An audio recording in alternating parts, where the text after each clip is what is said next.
Tonight, a global drug run goes bust at Horsley Park. Armed police swarm a truck in peak hour on the M7. ICAC bombshell, former Minister John Sidoti corrupt. Tonight, he tells Nine News he's not going anywhere. A mother and baby seriously hurt in a gas explosion at Chester Hill. The rate mistake, the Reserve Bank in the spotlight over the prediction that misled home buyers. London burns as the temperature hits 40 for the first time in history. Plus a Nine exclusive, the secret meeting that shows the Bulldogs are closing in on signing Cameron Ciraldo. This is Nine News with Peter Overton. Good evening. An international police operation to intercept a $40 million cocaine shipment has come to a head on a motorway in Western Sydney. 3 men have been arrested here and 3 others in England. And when police here made their move, guns drawn, it was fast and dramatic. Bringing the M7 to a standstill at Horsley Park yesterday evening, police, not peak hour traffic, swarming a Pantech truck with their guns drawn. 2 men inside suspected of carrying $40 million worth of cocaine. Yeah, from Hotel, looks like they got the driver out and just around the truck now. Unsure about the passenger at the moment. Police had been secretly tracking the vehicle in convoy with a Mercedes Sprinter van from a property in Cawdor when they made their move. When the time came for the stop, as again alleged, the fellows in the Pantech truck tried to ram their way through the police cordon.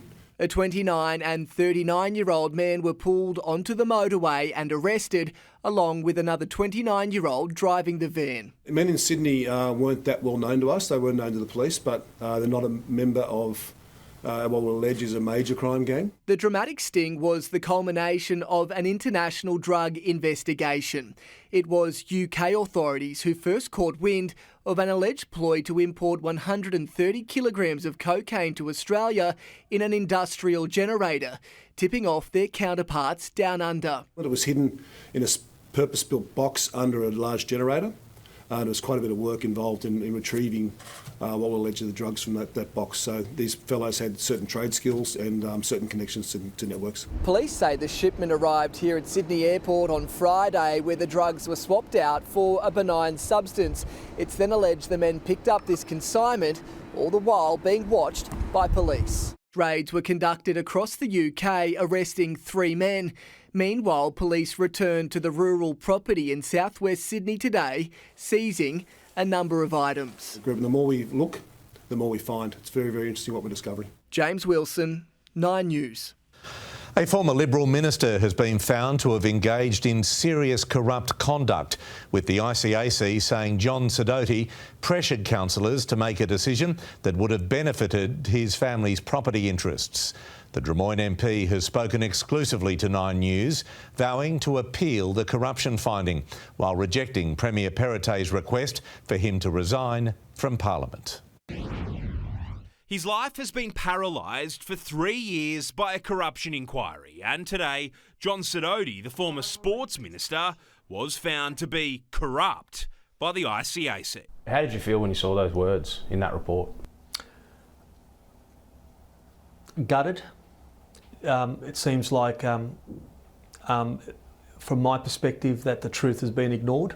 The truth, according to ICAC's 200-page Operation Whitney, was that the member for Drummoyne improperly lobbied councillors to get his family property in 5 Dock rezoned. What you cared for was to advance your family's property interests. No, what I care for is fairness. The rezoning never happened, but ICAC found that despite his representations that he was acting at all times in the interests of his constituents, the outcomes that he wanted those councillors to deliver were entirely directed to his private interest.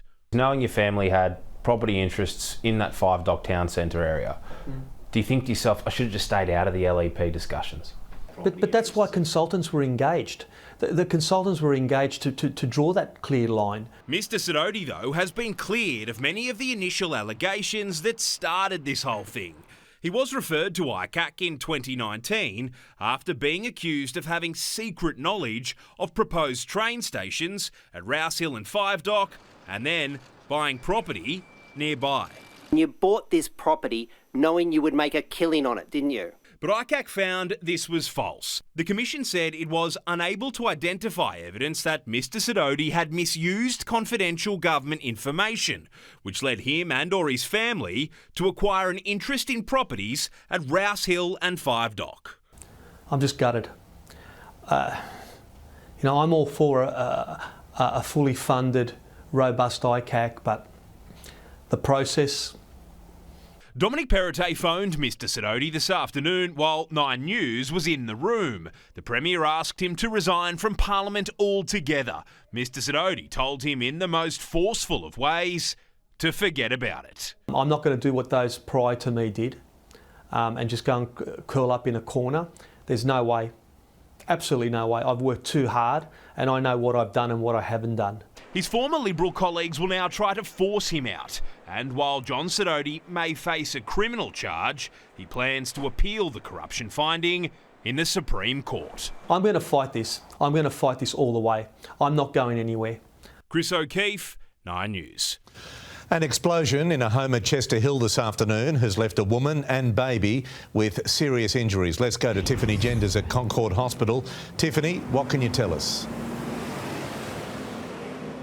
Pete, the emergency call came in just before 2 o'clock this afternoon. The mother and her 8-month-old baby badly burned in a blast in the kitchen of their Chester Hill home.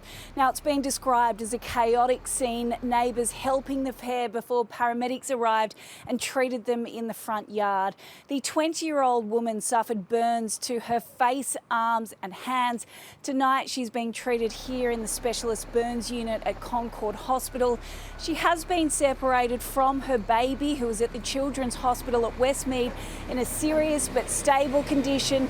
Back at the family home, an investigation is underway. At this early stage, Pete, it looks as though a gas leak may be to blame. All right, Tiff, thank you. A once-in-a-generation review into the Reserve Bank has been announced as it comes under fire for its repeated forecasts that rates would not rise this year. Borrowers now facing mortgage repayments soaring by more than $1,000 a month by Christmas. The spotlight is shining brightly on the Reserve Bank. We expect further increases will be required in the cash rate over the months ahead. As the central bank's governor defends previous statements on interest rates that proved so profoundly wrong. It is still plausible that the first increase in the cash rate will not be before 2024. Advice that would have guided borrowers booking massive loans in last year's red-hot property market. The latest data and forecast.